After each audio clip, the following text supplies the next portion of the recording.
Mahkamah Konstitusi mengabulkan gugatan terhadap Undang-Undang Nomor 2 Tahun 2002 tentang Kepolisian Republik Indonesia. Putusan ini membuat polisi harus mengundurkan diri atau pensiun jika ingin menduduki jabatan sipil. Dalam putusan yang dibacakan di Gedung Mahkamah Konstitusi pada Kamis siang, Hakim Konstitusi Ridwan Mansyur bilang, Pasal 28 ayat 3 Undang-Undang Polri punya substansi yang sama dengan Pasal 10 ayat 3 TAP MPR, yakni menegaskan anggota Polri hanya dapat menduduki jabatan di luar kepolisian setelah mengundurkan diri. Secara substansial, kedua ketentuan tersebut menegaskan satu hal penting, yaitu anggota Polri hanya dapat menduduki jabatan di luar kepolisian setelah mengundurkan diri atau pensiun dari dinas kepolisian.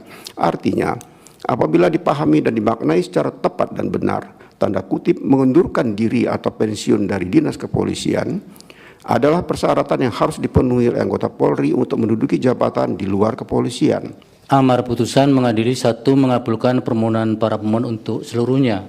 2. Menyatakan prase atau tidak berdasarkan penugasan dari Kapolri dalam penjelasan pasal 28 ayat 3 Undang-Undang Nomor 2 Tahun 2002 tentang Kepolisian Negara Republik Indonesia, Lembaran Negara Republik Indonesia tahun 2002 Nomor 2 tambahan Lembaran Negara Republik Indonesia Nomor 4168 bertentangan dengan Undang-Undang Dasar Negara Republik Indonesia tahun 1945 dan tidak mempunyai kekuatan hukum mengikat. 3. Memerintahkan pemuatan putusan ini dalam Berita Negara Republik Indonesia sebagaimana mestinya. Menanggapi putusan MK, Kadif Humas Polri Irjen Sandi Nugroho bilang Polri menghormati putusan MK dan akan menindaklanjuti serta mengkaji putusan itu. Atas putusan tersebut tentunya Polri akan menghormati semua putusan yang sudah dikeluarkan, dan saat ini Polri masih menunggu hasil resminya seperti apa, kemudian nanti akan dilaporkan kepada Bapak Kapolri, kemudian kita secara langsung akan menyampaikan tentang hasil putusan tersebut yang sudah diputuskan oleh MK pada hari ini. Tapi yang pasti bahwa kami belum menerima putusannya sampai dengan saat ini, tetapi polisi selalu akan menghormati putusan yang sudah ditetapkan oleh pengadilan.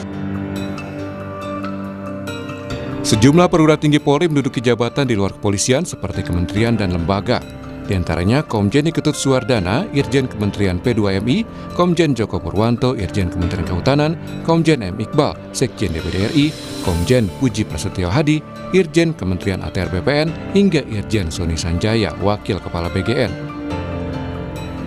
Sementara itu, Menteri Sekretaris Negara Prasetyo Hadi menjelaskan putusan MK bersifat final dan mengikat, sehingga putusan itu adalah putusan akhir yang harus diterapkan. Jadi kita pelajari kan, tapi sebagaimana namanya putusan MK itu kan final and binding. Berarti pasti akan dijalankan gitu, Mas?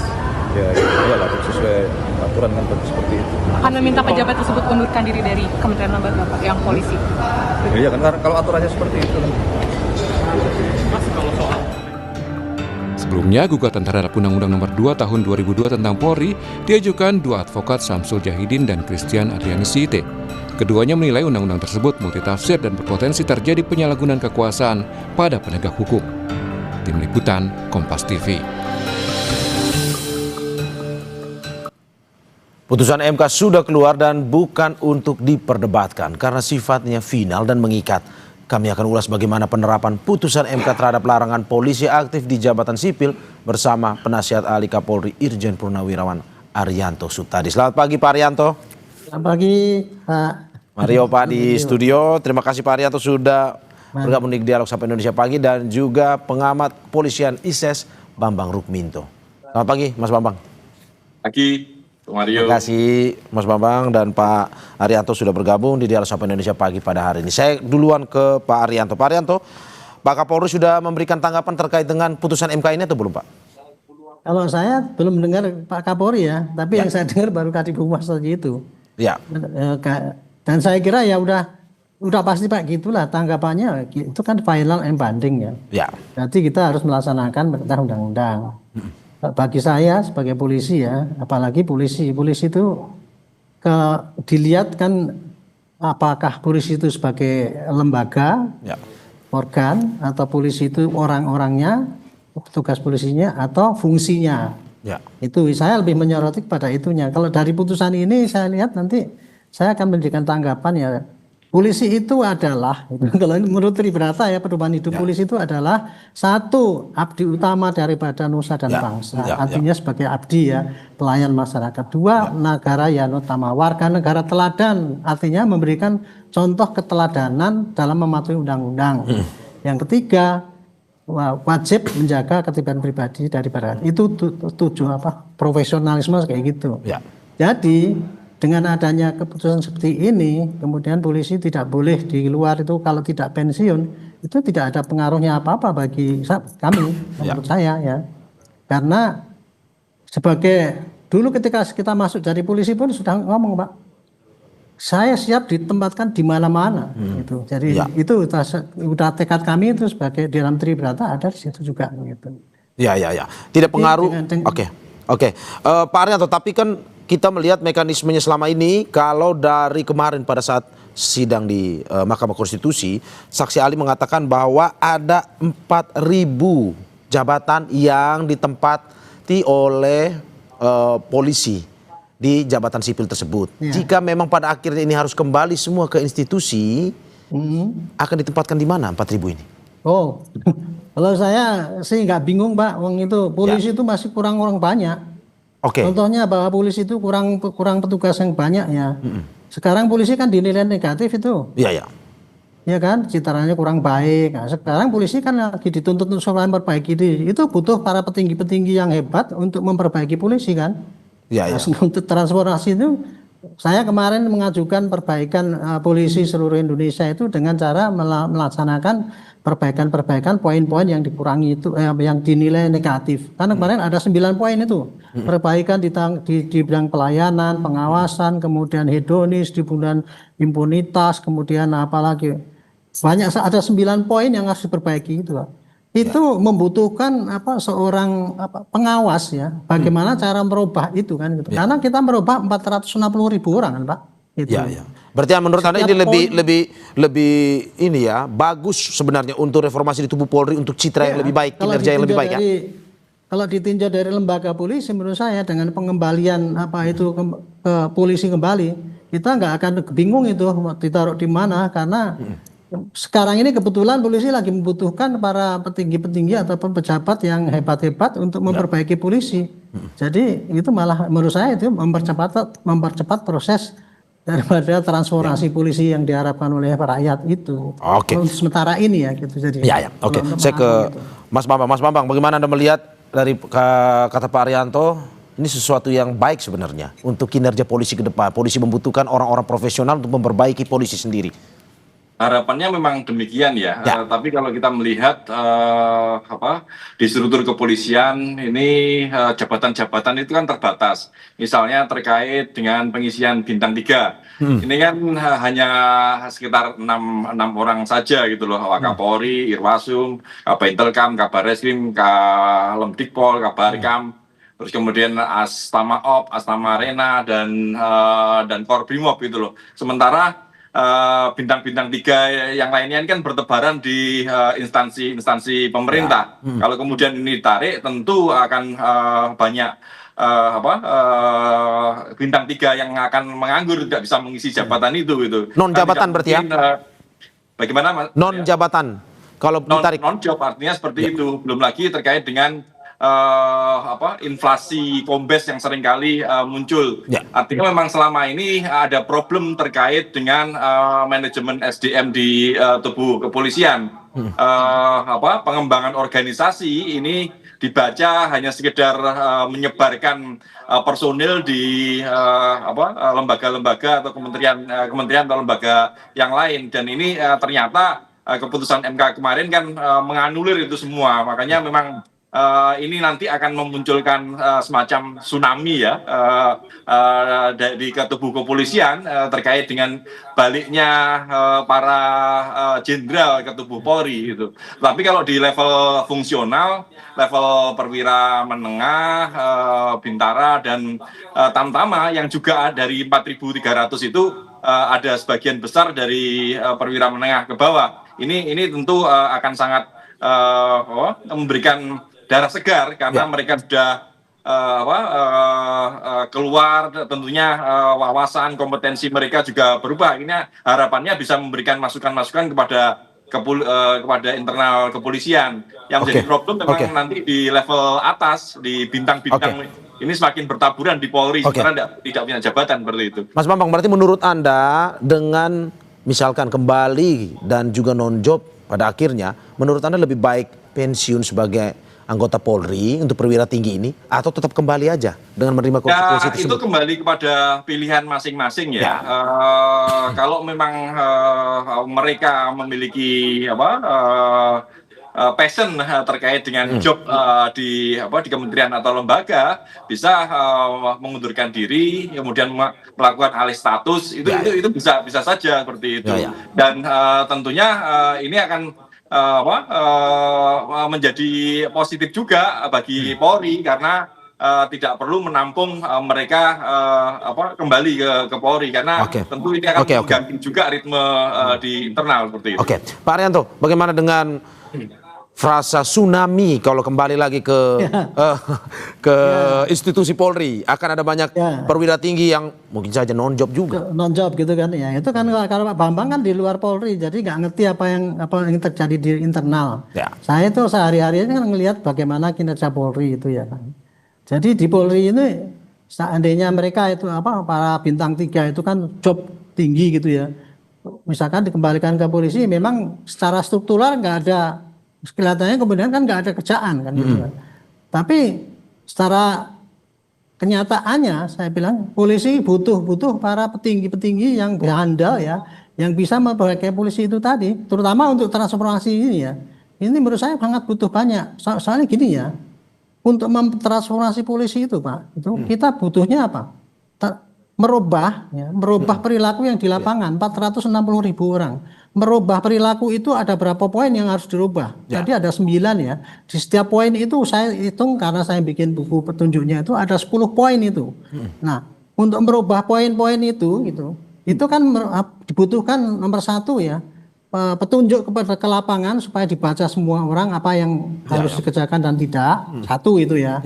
Jadi itu petunjuknya harus disempurnakan dulu supaya itu betul-betul bagus. Ini butuh kan gitu kan perancang. Kemudian pelaksanaan di lapangan, bagaimana mensosialisasikan, bagaimana mengevaluasi, bagaimana cara menindak pelanggaran, dan bagaimana cara mengevaluasi. Itu bukan butuh seorang yang nggak apa-apa itu. Kalau memang mau kerja, masih banyak kerjaan di Tapi mau ditempatkan di mana Pak? Kalau misalkan pada akhirnya kembali, mau ditempatkan kemana sebenarnya? Apakah masih ada? Itu tadi sebagai pengendali daripada setiap butir-butir perubahan yang akan disampaikan. Berarti ada jabatan baru yang dibuat atau pos yang dibuat baru untuk mengisi? Harus ada. Kan di dalam polisi itu kan ada tugas rutin, ada satgas gitu kan. Kalau kita bisa bikin satgas secara mendadak itu, kemudian bisa, kenapa untuk transformasi itu nggak ada satgas kan gitu. Jadi tidak ada misalnya menurut saya sih tidak ada rumus, tidak ada pekerjaan di situ. Justru kita itu bisa memanfaatkan, kalau bagi saya ini jadi peluang ini polisi untuk memperbaiki diri gitu. Bukan suatu tsunami bagi saya. Saya kembali ke Mas Bambang. Mas Bambang, kalau dalam Undang-Undang Polri kan kita kenal bahwa institusi Polri adalah institusi non-kombatan atau institusi sipil sebenarnya.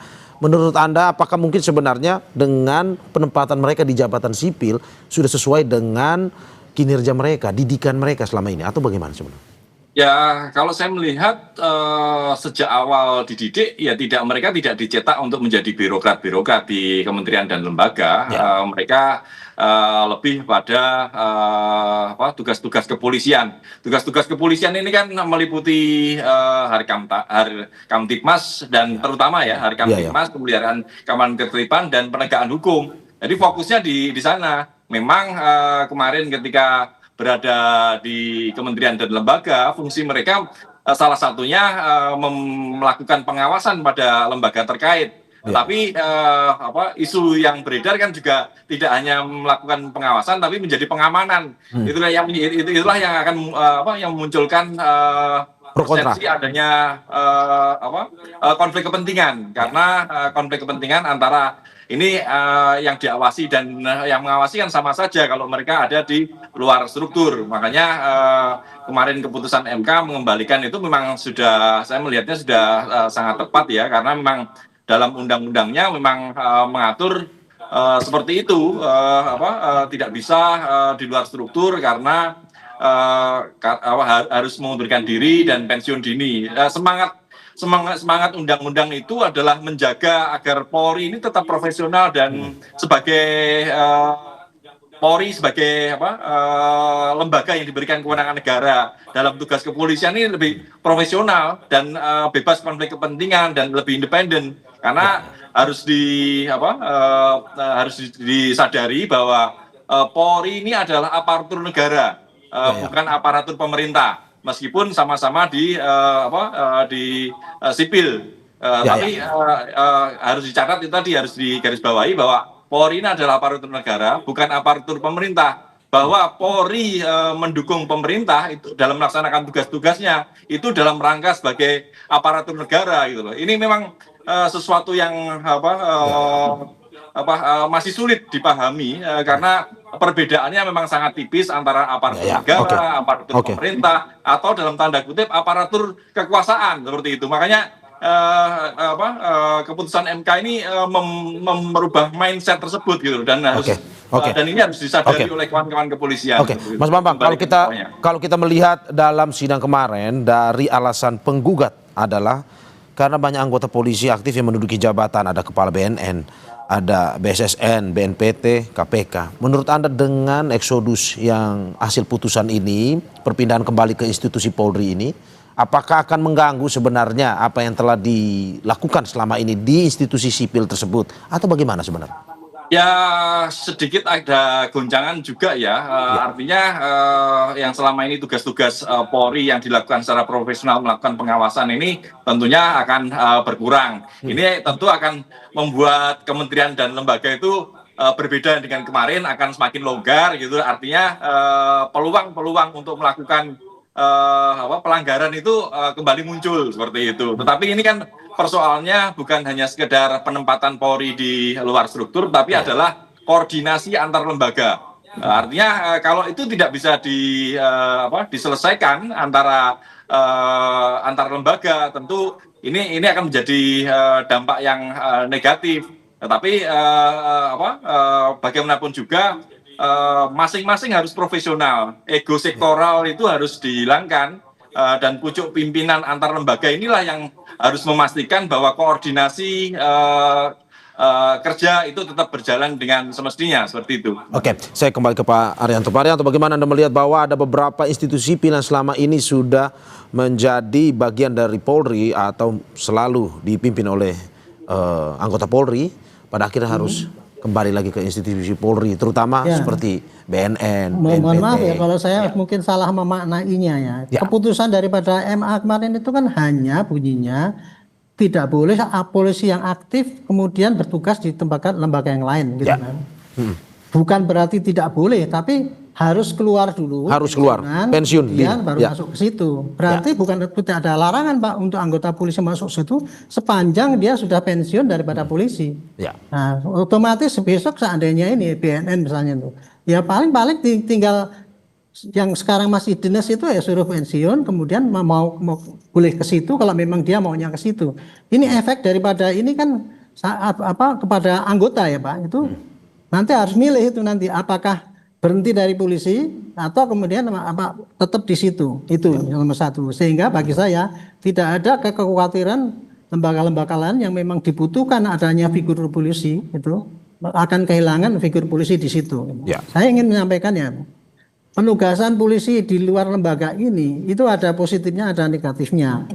Positifnya adalah dulu dibutuhkan profesionalisasi polisi itu untuk pengawasan biasanya. Makanya dulu penugasan keluar itu harus menunggu lembaga yang minta kan gitu kan. Kalau lembaga minta dikirimlah ke sana, dan itu memang efektif. Karena saya pun dulu juga gitu Pak. Saya menjelang pensiun itu saya diminta ke BPN. Nah, saya keluar dulu dari polisi dan masuk ke BPN.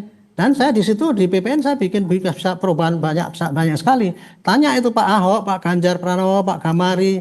Itu ya dulu saya waktu di BPN saya bikin sistem bagaimana menyelesaikan sengketa tanah sehingga yang sengketa tanah yang berlarut-larut nggak selesai. Dengan adanya saya di situ karena saya biasa ya menyelesaikan sengketa sehingga ada positifnya gitu. Yang kedua positifnya adalah koordinasi. Polisi itu kalau kerja kan nggak bisa sendiri Pak, harus dengan lembaga yang lain. Dengan adanya anggota polisi yang situ maka koordinasinya itu akan lebih erat, cepat sekali gitu.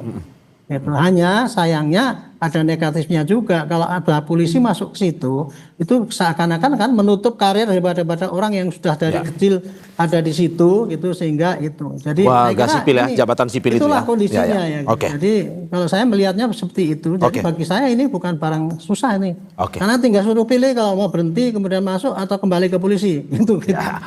Saya terakhir ke polisi di situ. Saya terakhir ke Mas Bambang, bukan barang susah kalau kata Pak Arianto, transisi kalau kata Pak Yusri butuh transisi waktu. Apa yang harus disiapkan? Singkat saja Pak, terakhir. Ya satu kesiapan mental ya kepada untuk anggota.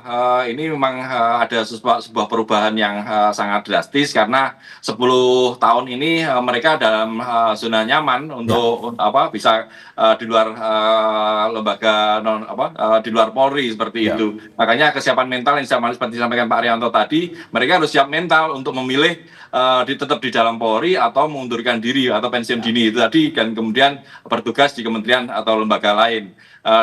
Itu satu terkait dengan personil, terkait dengan organisasi ya Polri harus segera mempersiapkan pengembangan organisasinya kemana mereka nanti ditampung, job-job apa saja yang harus disiapkan untuk mereka karena tentu itu sangat berpengaruh pada kinerja mereka nanti yang sudah kembali ke Polri. Oke. Terima kasih atas apa yang disampaikan penasihat ahli Kapolri Irjen Purnawirawan Arianto Sutadi dan juga pengamat kepolisian ISES Bambang Rukminto. Semoga apa yang disampaikan ini bisa memberikan ya jalan terang, jalan tengah juga buat bagaimana reformasi Polri ini untuk pelayanan terhadap masyarakat. Sekali lagi terima kasih Bapak-bapak. Terima kasih. Sehat-sehat selalu. Terima kasih. Terima kasih.